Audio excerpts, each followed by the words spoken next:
Kiai Haji Raden Muhaiminan Gunardo, atau yang lebih akrab disapa dengan Mbah Muhaiminan, lahir pada tanggal 30 Maret tahun 1936 di Jetis Kauman, Kecamatan Parakan, Kabupaten Temanggung. Mbah Muhaiminan adalah satu di antara ratusan kiai yang memiliki darah biru. Beliau adalah keturunan Raden Santri, seorang waliullah yang nasabnya masih tersambung hingga Pangeran Diponegoro. Dari jalur ayah, Mbah Muhaiminan adalah putra dari Raden Abu Hasan, atau yang lebih dikenal dengan nama Kiai Haji Sumomihardo, seorang keturunan Sri Sultan Hamengkubuwono II. Sementara dari ibundanya, Hajjah Mahwiyah, adalah putri Kiai Badrun, tokoh agama yang berpengaruh di Parakan. Mbah Muhaiminan adalah pimpinan Pondok Pesantren Bambu Runcing Parakan, suatu pesantren yang dikenal sebagai pusat pendekar di zaman perjuangan Indonesia. Di pesantren yang didirikan oleh kakek beliau inilah nama senjata tradisional bambu runcing menjadi sangat terkenal dan ditakuti oleh penjajah Belanda. Pada zaman perjuangan, para pendekar sering berkumpul di pesantren Parakan untuk mengatur strategi perjuangan melawan Belanda, sekaligus diajarkan berbagai macam ilmu hikmah.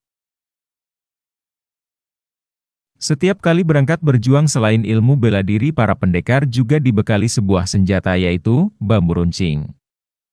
Tetapi bambu runcing ini bukan bambu runcing biasa, karena senjata ini telah diberi asma oleh kiai. Konon, setiap kali dilemparkan, bambu runcing ini tidak saja dapat membunuh lawan, bahkan dapat meledak seperti bom. Itulah salah satu karomah Kiai Parakan. Sehingga bambu runcing menjadi sangat terkenal di seluruh Indonesia dan ditakuti penjajah Belanda. Di masa-masa awal revolusi fisik itu, setiap hari ribuan pejuang mampir ke Parakan dalam perjalanan mereka. Dari front-front pertempuran di Magelang, Ambarawa, Ungaran, dan Semarang. Beberapa di antaranya bahkan datang dari berbagai daerah di Jawa Timur dan Jawa Barat. Adalah Kiai Subhi, atau Mbah Subhi, magnet yang menarik mereka ke Parakan. Sebelum berangkat ke medan pertempuran, para pejuang yang rata-rata anggota Laskar Hizbullah, sowan kepada Kiai Sepuh yang sangat tawadu ini. Oleh Mbah Subhi mereka didoakan, dan satu persatu senjata mereka dijamah, sambil berdoa, Bismillahi bi'aunillah, ya Hafid, ya Hafid, ya Hafid. Allahu Akbar, Allahu Akbar. Allahu Akbar. Begitulah ijazah doa yang diberikan oleh Mbah Subhi kepada para pejuang, yang kemudian terbukti menambah keberanian dan rasa percaya diri di medan perang. Bahkan diyakini mendatangkan perlindungan Allah dari hujan peluru dan bom lawan. Sejak itu, setiap hari ribuan orang memasuki Parakan untuk memohonkan doa buat senjata mereka.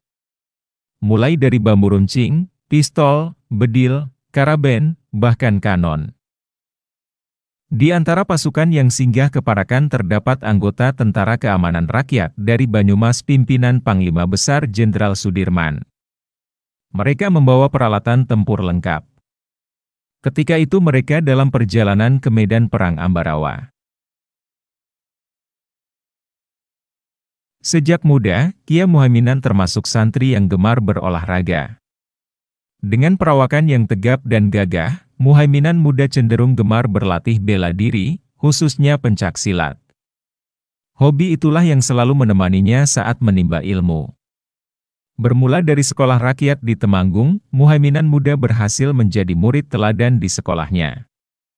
Hal itu akhirnya mengantarkan Muhaiminan mengaji kepada Kiai Haji Dalhar alias Mbah Dalhar Watu Congol, Magelang, ulama besar yang pernah selama 8 tahun berkholwat di Gua Hira, tempat Rasulullah Shallallahu Alaihi Wasallam beruzlah.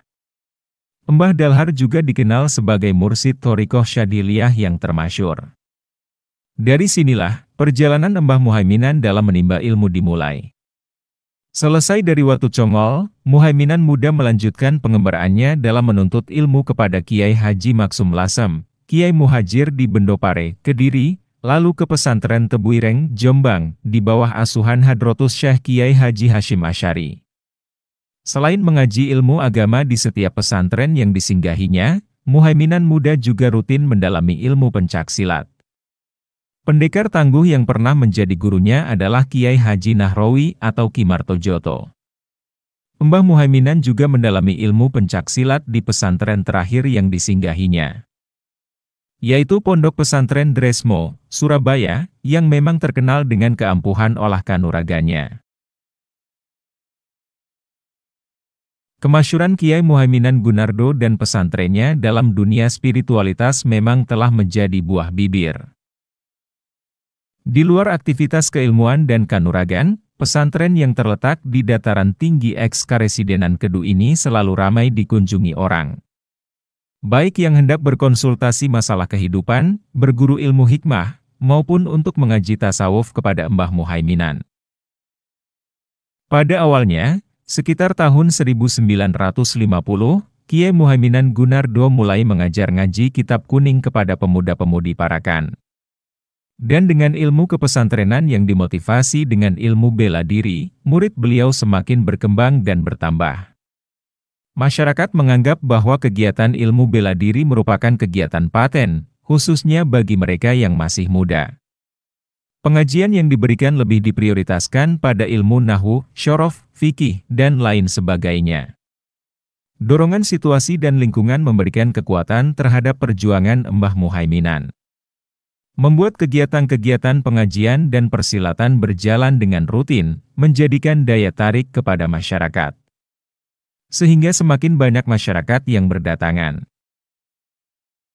Sehari-hari, Mbah Muhaiminan selalu menyempatkan diri mendidik ratusan santrinya dan mendampingi kurang lebih 30 orang pengajar, terutama dalam mujahadah dan istighosah setiap ba'da maghrib dan setiap malam Jumat, serta Selasa Kliwon. Sementara pengelolaan sehari-hari pesantren yang berdiri pada tahun 1955 itu diserahkan kepada sebuah kepengurusan yang dinamakan Idaroh Makhed Kiai Parak Bamburuncing. Idaroh tersebut juga membawahi beberapa lembaga yang mengurus kepentingan pesantren dan umat, termasuk Lembaga Seni Bela Diri Garuda Bamburuncing, perguruan pencaksilat yang mengajarkan dua jenis ilmu bela diri, yakni pencaksilat sebagai bela diri fisik dan bela diri batin. Lembaga Seni Bela Diri Garuda Bamburuncing tidak hanya diikuti para santri, tapi juga warga masyarakat umum.